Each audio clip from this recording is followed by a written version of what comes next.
Merci, Monsieur le Président. Merci, Monsieur le Président, Monsieur le Directeur Général, pour toutes les précisions que vous nous avez apportées. J'aurai 3 ou 4 questions à vous poser. D'abord, sur le résultat 2013. Lorsque nous avions auditionné l'an dernier, il y avait effectivement une part assez importante qui provenait de plus-values, soit qui étaient réalisées, soit des plus-values, des moindres values plus exactement, qui pouvaient être apparues dans la part du FSI. Donc j'aurais souhaité savoir sur les 2,137 de part nette du groupe, est-ce que vous avez la décomposition entre ce qui vient des intérêts, donc ça c'est de l'argent perçu, et ce qui vient de ce qui pourrait être de la réévaluation de portefeuille? Je sais bien que la Caisse n'est pas une banque, mais parfois cette présentation peut exister dans les établissements bancaires pour qu'on voit ce qui est du résultat, j'ai envie de dire sonnant et trébuchant, et de la part du résultat qui provient de l'évaluation de portefeuille, qui peut fluctuer bien entendu au gré des cotations des différents portefeuilles.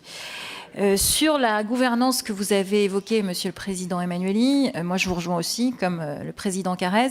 Est-ce que dans votre idée, il est prévu aussi qu'il y ait une présence des salariés au conseil de surveillance ou pas, ce qui n'est pas le cas aujourd'hui, mais ce qui est le cas dans les différents conseils d'administration? J'entends bien que la Caisse, c'est pas un conseil d'administration, c'est un conseil de surveillance, mais ce qui est prévu dans le cadre des différents conseils d'administration d'autres sociétés. Donc est-ce que c'est aussi dans les souhaits que vous souhaiteriez porter ou pas?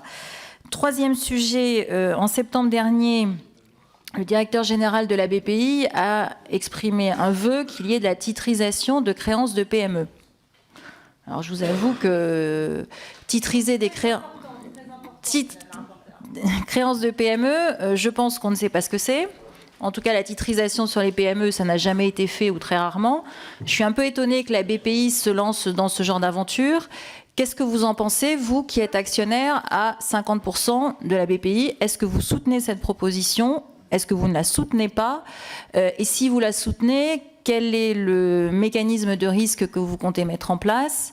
Et à quelle hauteur du portefeuille aujourd'hui en place vous souhaiteriez que ce soit mis en place? Et dernier point...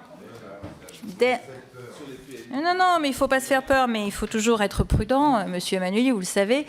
On va changer le nom. Titrisation, c'est pas beau. Alors, oui, mais c'est pas parce qu'on change... Bon, dernière question.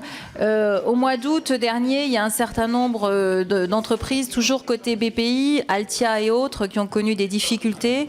Est-ce que vous pouvez nous en dire un peu plus sur les prises de participation de la BPI récentes, puisque le portefeuille a augmenté, et quel est votre avis sur le risque qui peut être sous-jacent à ces prises de participation? Merci.